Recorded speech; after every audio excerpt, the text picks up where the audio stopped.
அன்பானவர்களே, காலை வணக்கங்கள். உங்களுடைய நல்லதை விரும்பும் முருகானந்தன். ஒவ்வொரு நாளும் ஒவ்வொரு வாழ்க்கையினுடைய மிக முக்கியமான விஷயங்களை நம்ம பகிர்ந்துட்டு வர்றோம், ஆலோசிக்கிறோம். அந்த வகையில் இன்றைக்கு நம்ம பார்க்க வேண்டிய விஷயம் வாஸ்து. வாஸ்து இன்றைக்கி பணம் குளிக்கக்கூடிய ஒரு துறையாக மாறிவிட்டதுங்கிறது ரொம்ப வருத்தப்படக்கூடிய விஷயம்.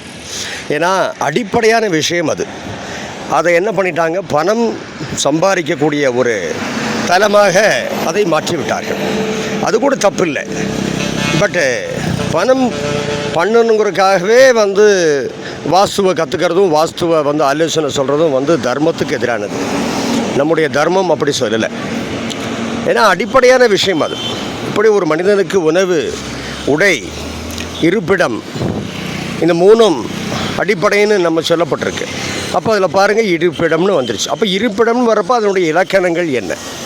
அப்போ அந்த இலக்கணப்படி அது இருக்கா இல்லையா? அப்போ அதை சொல்லித்தர வேண்டியது குருமாருடைய கடமை, அரசாங்கத்தினுடைய கடமை. ஆனால் இன்றைக்கி நம்ம அதை மறந்துட்டோம். இன்றைக்கி நம்ம நிறைய பாடங்கள் படிக்கிறோம். ஃபிசிக்ஸ் படிக்கிறோம், கெமிஸ்ட்ரி படிக்கிறோம், பயாலஜி படிக்கிறோம், மேக்ஸ் படிக்கிறோம், கம்ப்யூட்டர் சயின்ஸ் படிக்கிறோம், ஆர்டிஃபிஷியல் இன்டெலிஜென்ஸ் படிக்கிறோம், டேட்டா என்ட்ரி படிக்கிறோம், எக்கனாமிக்ஸ் படிக்கிறோம், காமர்ஸ் படிக்கிறோம். ஆனால் வாஸ்து படிக்கிறோமா? கிடையாது. ஏன்னா வாஸ்து பைத்தியகாரத்தனம்னு இவங்களாம் முடிவு பண்ணிட்டாங்க. ஒரு சாரார் முடிவு பண்ணிட்டாங்க, அதை மற்றவங்க கேட்க வேண்டியதாக போச்சு. மிக முட்டாள்தனமான விஷயம் அது. வாஸ்து அப்படிங்கிறது அடிப்படை. எப்படி மூச்சு காற்று ஒரு மனிதனுக்கு மிக அத்தியாவசியமோ அதுபோல் வாஸ்து. அப்போ அந்த வாஸ்து குறைபாடு எப்படிங்கிறத நான் உங்களுக்கு சொல்கிறக்காக தான் சும்மா அதிக நேரம் எடுத்துக்க போகிறதில்ல. இப்போது 1 நிமிஷம் 45 நொடிகள் ஆகிடுச்சு. இன்னொரு 2 நிமிஷத்துக்குள்ளே முடிச்சிடுவோம். அவ்வளோதான். ஒன்றும் பெருசாக அதில் சொல்கிறதுக்கெல்லாம் ஒன்றுமே கிடையாது. இந்த இலக்கணப்படி ஒரு நம்ம தொழில் செய்யக்கூடிய இடமோ, நாம் வசிக்கக்கூடிய இடமோ இருக்கா, இதைத்தான் நம்ம எப்போவுமே பார்க்கணும். அதுபடி இருக்காங்கிறத நீங்கள் ஒன்றும் பெரிய ஒரு வாஸ்து பண்டிட்டெல்லாம் வச்சு தான் பார்க்கணுங்கிறதெல்லாம் ஒன்றுமே இல்லை. நீங்களே பார்த்துக்கலாம். அடிப்படையான விஷயம். அடிப்படை சரியாக இருந்தால் கிட்டத்தட்ட 80% சரி. மீதி 20%க்காக நீங்கள் ஒன்றும் பெருசாக மெனக்கிட வேண்டாம். அது உங்களை பெரிய அளவில் பாதிக்காது. எப்பவுமே மெஜாரிட்டி ரூல்ஸ் த வேர்ல்டு இல்லையா? அதனால் மெஜாரிட்டி சரியாக இருக்கா, கவலையே படாமல் நீங்கள் பயணம் பண்ணிகிட்டே இருக்கலாம். அந்த வகையில் இன்றைக்கு நம்ம பாருங்கள், ஒரு அற்புதமான நிறுவனம். இது எனக்கு தெரிஞ்சவங்களோட நிறுவனம் தான். இது ஒரு எல்பிஜி வழங்கக்கூடிய நிறுவனம், கேஸ் வழங்கக்கூடிய நிறுவனம், மோட்டார் வாகனங்களுக்கு. அப்போ இது கிழக்கு பார்த்து அற்புதமான அமைப்பு. நல்ல முன்புறமானது, நல்ல அகலமாக 10 லாரிகள் ஒரே நேரத்தில் ஏக காலத்தில் உள்ளே போயிட்டு வரலாம். அவ்வளோ இடமாக இருக்குது, சௌகரியமாக இருக்குது. கிழக்கு பார்த்து ரொம்ப விசேஷம். சரிவும் பாருங்கள், நல்லா கிழக்கு பார்த்த சரிவு ரொம்ப அற்புதமாக இருக்குது. ஒன்றும் தப்பு சொல்கிறக்கெல்லாம் ஒன்றுமே இல்லை, ரொம்ப சரி. அப்போது இந்த நிறுவனத்தை தெளிவாக தான் இருக்குது. என்ன சில தடங்கல்கள், சில பிரச்சனைகள் கிழக்கு பார்த்தா இருக்குது, எல்லாம் தெளிவாக இருக்குது. அதாவது அதோட இடத்துல அமைஞ்சிருக்கு. தென்மேற்கு மூலையில் ஒசரமாக இருக்குது. ஈசானியம் காலியாக இருக்குது. முக்கியமான சாராம்சமே அதுதான். தென்மேற்கு மூலையில் தான் பார்த்திங்கன்னா பின்னாடி கட்டிடங்கள், நல்ல உயரமான கட்டிடங்கள் இருக்குது. அப்போது தென்மேற்கு நல்ல வசந்து இருக்குது, ஈசானியம் தாழ்வாக இருக்குது. ரொம்ப சரி. ஆனாலும் ஏன் லாபத்தை சம்பாதித்து தரவில்லை அப்படின்னு பார்க்குறப்போ, வாஸ்துன்னு பார்க்குறப்போ நம்ம எல்லோரும் சொல்லக்கூடியது அந்த இடத்தோட அமைப்பை வைத்து வாஸ்து சொல்லுவாங்க. அது ரொம்ப எப்படின்னா, அது 5வது படிக்கிற மாதிரி. 5வது படிக்கிறது போதுமா? பத்தாது. நமக்கு +2 படிக்கணும், காலேஜ் படிக்கணும், டிகிரி படிக்கணும். அப்போ 5வது படிக்கிறத வச்சுக்கிட்டு நம்ம சொன்னோம்னா என்ன ஆகும்? முட்டாள்தனமாக போய்டும். அப்போ அது எப்படி சரி பண்ணுறது அப்படின்னா, அடிப்படையில் இருக்கக்கூடிய வாஸ்து அது எல்லோரும் சொல்கிறது. எல்லா வாஸ்து நிபுணர்கள், வாஸ்து அறிஞர், பேரறிஞர், அந்த ஆந்திராக்காரர், அவர் கூட பார்த்திங்கன்னா வாஸ்துவை பற்றி ரொம்ப பிரஸ்தாபித்து சொல்லியிருப்பார். கௌரு ரெட்டின்னு நினைக்கிறேன். ஆனால் அவரே பார்க்காத ஒரு விஷயம், அடிப்படையில் கவனிக்க வேண்டிய விஷயம், நுட்பமான விஷயத்தை அவர் கவனிக்காமல் விட்டுட்டார். என்னடா இவன் இவ்வளோ பெரிய ஆளா, அவரே தப்பு சொல்கிறானே, வாஸ்துவனுடைய பிதாமர் என்று சொல்லப்படக்கூடிய அவரே தப்பு சொல்கிறானே அப்படின்னா உண்மையை சொல்லித்தான் ஆகணும். தப்புன்னு கடவுள் நெற்றிக்கண் திறப்பினும் குற்றம் குற்றமேனு நக்கீரன் சொன்னால் கடவுளுங்கிறதுக்காக சொல்லாமல் விட்டானா? தப்பு யார் செஞ்சாலும் தப்பு தான். அந்த வகையில் அவர் சொன்னாங்கிறதுக்காக அதுவே வாஸ்து ஆயிட முடியாது. வாஸ்துனுடைய அடிப்படை அது, அவ்வளவுதான். அதுலேருந்து அடுத்தது என்னென்னு சிந்திக்கிறோம். நம்ம அப்படியே நின்றுக்கூடாது, தேங்கக்கூடாது. குட்டையில் நம்ம நதி நீர் போல், ஜீவ நதி போல் நம்ம எப்போ ஓடிட்டுருக்கணும். அப்போ நம்முடைய நதி ஓட்டத்தில் நம்ம இந்த நதி ஓட்டத்தில் பார்க்க வேண்டிய விஷயம் இருப்பு வாஸ்து. அந்த இடத்துல என்ன இருக்குது, அதில் எல்லாம் சரியாக இருக்கா, இருக்க வேண்டிய இடத்துல இருக்கா, ஈசானியம் காலியாக இருக்கா, தென்மேற்கு குபேர மூலை மூடி இருக்கா, வழி உள்ள நோயிற வலி சரியாக இருக்கா, அது தென்கிழக்கில் இருக்கா, வடகிழக்கு இருக்கா, இப்படி நுட்பமான விஷயங்களை நம்ம ஆராய்ச்சி பண்ணுறோம். சரி, அது தெளிவாக இருக்கா, அந்த இடமானது நல்ல சதுரமாக இருக்கிறதா, செவ்வகமாக இருக்கிறதா, மூலை மட்டங்கள் 90 டிகிரி சரியாக மடங்கி இருக்கிறதா, இல்லை ஈசானியம் இழுத்து கொண்டு போகிறதா, இல்லை பின்னாடி அக்னி மூலை இழுத்து கொண்டு போகிறதா, இல்லை இந்த பக்கம் வாயு மூலை இழுத்துட்டு போகுதா, இல்லை ஏதாவது எடை எந்த இடத்துல அதிகமாக இருக்கிறது, எந்த பாகத்தில் குறைவாக இருக்கிறது, இப்படி எல்லாத்தையும் நம்ம ஆராய்ச்சி பண்ணி பார்க்குறப்போ இதுக்கான மதிப்பெண்கள் எவ்வளோன்னு கேட்டிங்கன்னா 30லேருந்து 40% மதிப்பெண்கள், அவ்வளோதான். இந்த வாஸ்துக்கு இவ்வளோ தான் மதிப்பெண். இது 5ஆம் வகுப்பு படிக்கிற மாதிரி. இப்போ மீதி 60% என்ன அப்படின்னு கேட்டிங்கன்னா அதுதான் நகர்வு vastu. Yes, movement vastu. By the movement of things, by the movement of people associated with that particular place, அந்த வாஸ்துவில் தாக்கம் ஏற்படும். ஆமாம், ஏன்னா நம்ம நம்முடைய சிந்தனைகள் நம்ம படித்தோடு நம்ம நிற்கிறோமா? கிடையாதுல்ல. அதுக்கப்புறம் மனிதர்களை கலந்துக்கிறோம், மனிதர்களை பார்க்குறோம், பழகிறோம், அவங்களுடைய தாக்கம் நம்மக்கிட்ட இருக்குது இல்லையா? நம்ம தெரிஞ்சுக்கிட்டது கற்பிக்கப்பட்டதனுடைய தாக்கம் ஒரு பக்கம், நாம் பயணப்படுகின்ற பொழுது சந்திக்கக்கூடிய மனிதர்கள் நம்மிடத்தில் ஏற்படுத்தக்கூடிய தாக்கம் இன்னொரு பக்கம். அப்போ இந்த 2 தாக்கத்தினுடைய கூட்டு விளைவு தான் மனிதனுடைய செயல்பாடு, சிந்தனை, சொல் எல்லாமே. அப்போ அந்த வழியில் நம்ம நகர்வு வாஸ்து, இந்த மூமெண்ட் வாஸ்து அப்படின்னா என்னன்னு கேட்டிங்கன்னா பாருங்கள், இந்த இடத்துல எல்லாம் தெளிவாக தான் இருந்தது. ஆனால் ஏன் இதில் குறைபாடு வந்துச்சு அப்படின்னு பார்க்குறப்போ முதல்ல நான் சொல்ல வர்றது என்ன அப்படின்னு சொன்னிங்கன்னா, கண்ட செடிகள், கசமுசான செடிகள் கசமுசான்னு ஈசானியத்தை ஆக்கிரமிக்கக்கூடாது. அந்த வடக்கு கிழக்கு அந்த பகுதியை அதை ஆக்கிரமிக்கக்கூடாது. இங்கே அப்படி தான் ஃபுல்லாக ஆக்கிரமிச்சிருந்தது, முழுமையாக ஆக்கிரமிச்சிருந்தது. அப்போ இதெல்லாம் நான் சுத்தம் பண்ணது, க்ளீனாக எல்லாம் சுத்தம் பண்ணியிருக்கேன் பாருங்கள். அப்போ இந்த இடமானது தெளிவாகுது. அப்புறம் இந்த மூலையை பாருங்கள், ஒரு சின்ன கல் கூட இருக்காமல் நான் எடுத்திருப்பேன். ஒரு கல் கூட இருக்கக்கூடாது, பெரிய பெரிய கற்கள் இங்கே கண்டிப்பாக இருக்கவே கூடாது.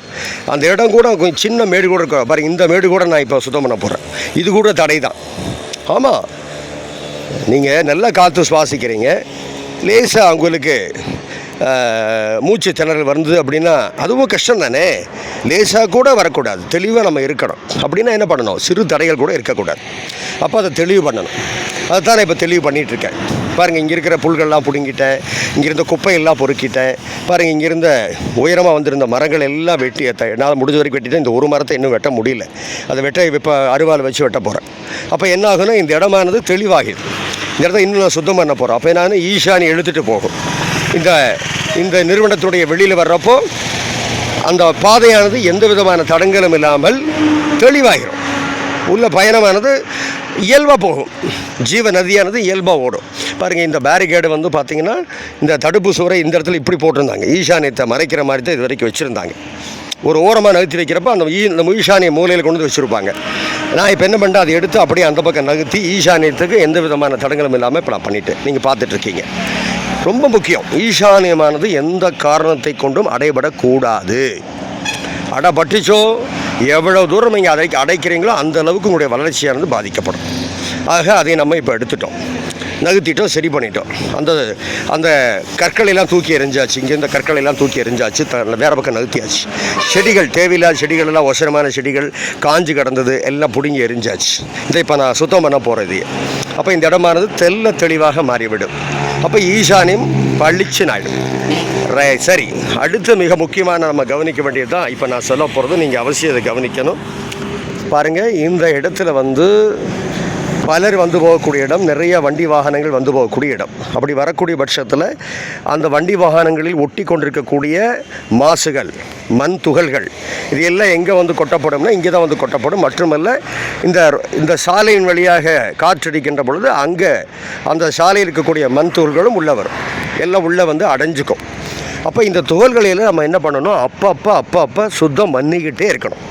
இந்த நிறுவனத்தில் மட்டுமில்லை, உங்கள் வீட்டிலையும் அப்படி தான், நீங்கள் வேலை செய்யக்கூடிய நிறுவனங்களிலும் அப்படி தான். சுத்தம் செய்யாமல் நீங்கள் வேலை செய்தால் அது நாசக்கேடு, சர்வநாசம். நீங்கள் எவ்வளவு சம்பாதித்தாலும் 10 நயா பைசா உங்களால் அதை மிச்சம் பண்ண முடியாது. அப்படியே நீங்கள் மிச்சம் பண்ணி சொத்துக்கள் வாங்கினாலும் அதில் பிரச்சனைகள் வரும், உங்களுக்கு நிம்மதி இருக்காது.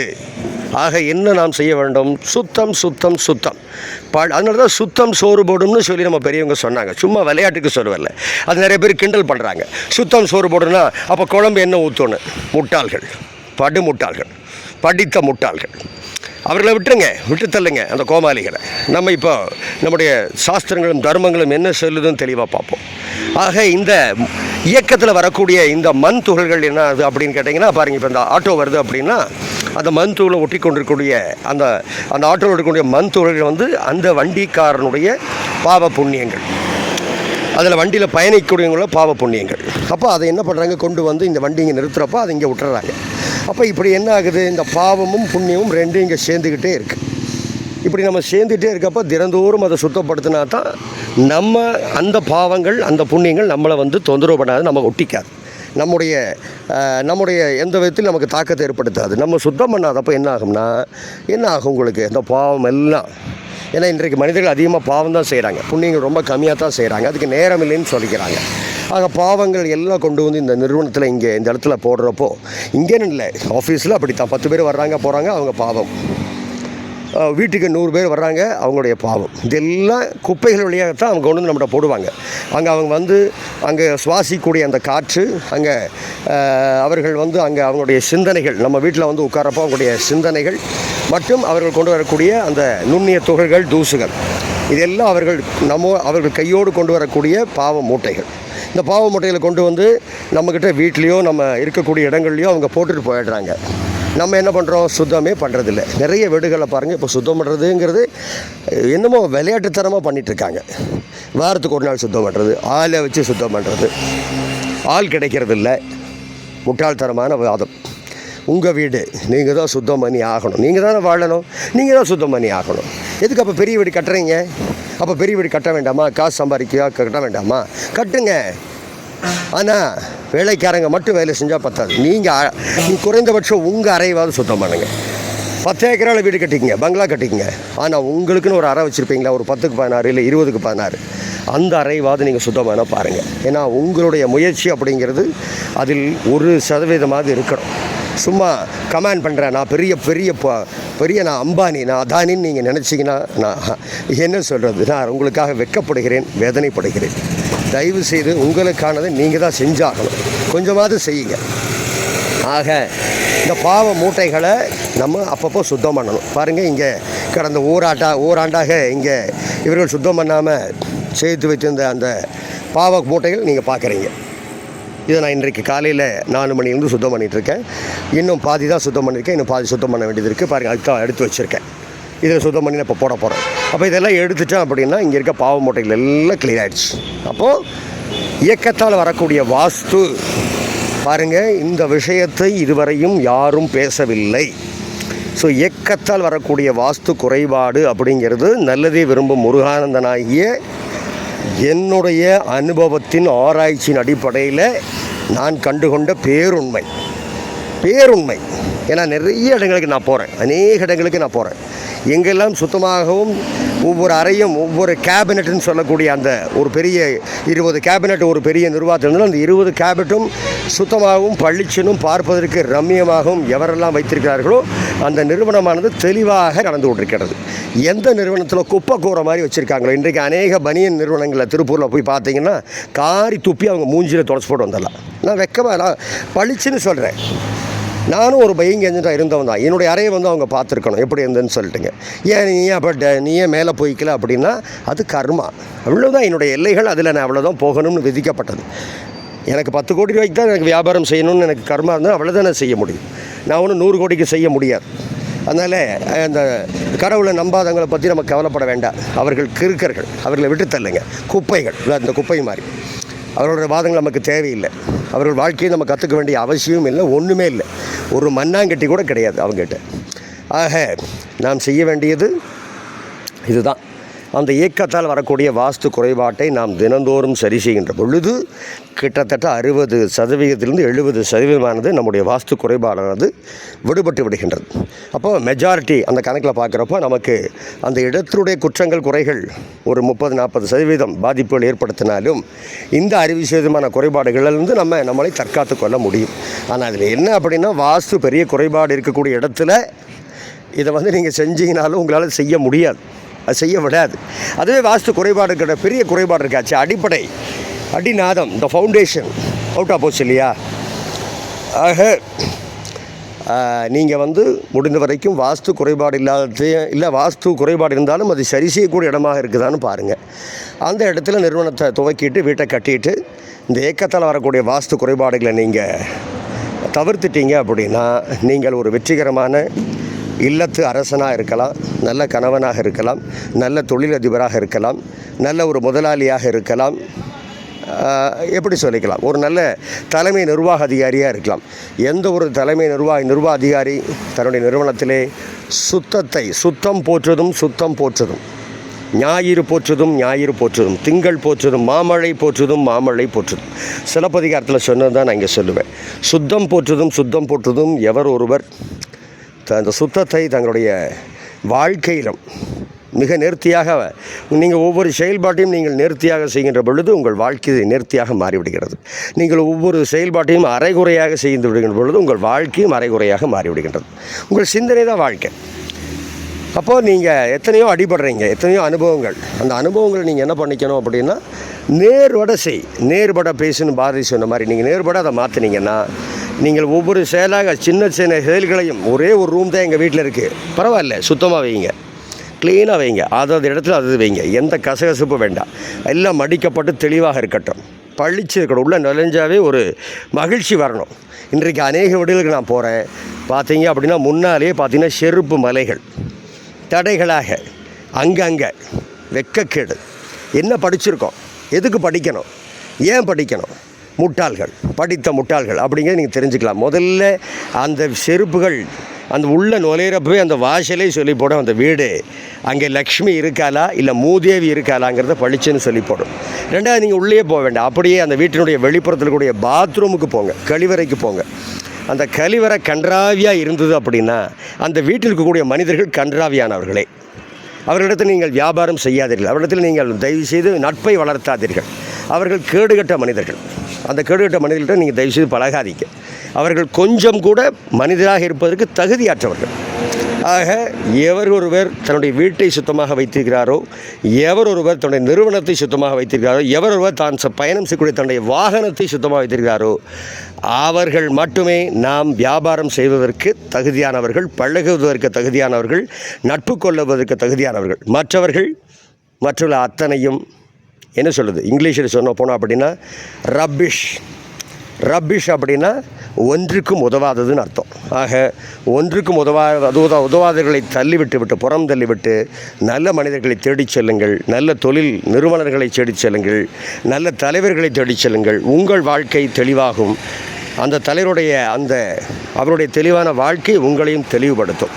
ஆக வெற்றிகரமாக இருப்பதற்கு அந்த இடத்தினுடைய வாஸ்து மற்றும் இந்த மூமெண்ட்டில் வரக்கூடிய வாஸ்து, இது ரெண்டையும் சரி பண்ணுங்க. நிச்சயம் நீங்கள் மிகச்சிறந்த மனிதர்களாக நீங்கள் வருவதற்கான வாய்ப்புகள் பிரகாசமாக இருக்கிறது. உங்களுடைய அஸ்ட்ராலஜி என்று சொல்லக்கூடிய ஜாதக கட்டமும் தெளிவாக இருக்கின்ற பொழுது, அது தெளிவாக தான் நீங்கள் இதெல்லாம் செய்ய முடியும். அதே தெளிவில் நீங்கள் இதெல்லாம் செய்யவே முடியாது. அது தெளிவில் நீங்கள் வேணால் பாருங்கள், நான் வேணால் சேலஞ்ச் பண்ணுறேன். எனக்கு சுத்தமாகவே ஜாதகமே சரியில்லை, நான் சுத்தமாக வைக்கலையா, நீங்கள் வேணால் ஒருத்தர் என்னை கூப்பிட்டு காமிங்க. அவர் 1 நாள் வைப்பார், 2 நாள் வைப்பார், 4 நாள் வைப்பார், அவ்வளோ. அதுக்கு மேலே அவரால் முடியாது, இருக்க விடாது. தொடர்ந்து அவரால் இருக்க முடியாது, ஆண்டு கணக்கில் இருக்கணும், வாய்ப்பே இல்லை. ஆக தயவுசெய்து நண்பர்களே, வெற்றி பெற ஆசைப்படுபவர்கள் வேலைகளை திறமாக செய்யுங்கள், சரியாக செய்யுங்கள், முறையாக செய்யுங்கள், திட்டமிட்டு செய்யுங்கள். அப்போது அந்த ஒவ்வொரு சிறு வேலைகளையும் கவனம் செலுத்துங்கள். நுட்பமாக நீங்கள் விஷயங்களை ஆராய்ச்சி செய்கின்ற பொழுது வாழ்க்கையானது மிக சிறப்பாக மாறும். நல்லதே விரும்பும் முருகானந்தன், ஜெய் பண்ணி சேனலுக்காக.